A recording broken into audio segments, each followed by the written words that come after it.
ukiwa ofisini ukagombana, labda mkatofautiana na Manka. Ndio. Najua Manka ni rafiki yako sana. Lakini mnaweza mkatofautiana.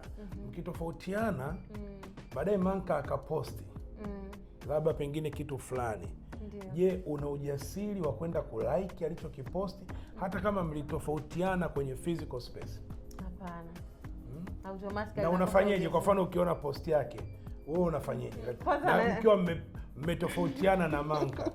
Kwanza naweza hata nisiangalie, nisiview posti. Usiview. Na nikiview basi ni na Manka anaona una view. Anaona na view. Kwa hiyo hutaki kuview. Sitaki kuona nimeview. Ni bora nimfuate Makulata nimwambie, "Hebu nione ameposti nini." Au kufanyia screenshot. Anifanyie screenshot nione. Sasa unaona hiyo unaona inaleta hisia Sure. Ni hisia zinatoka kwenye physical, kwenye digital na digital kwenye physical. Sure.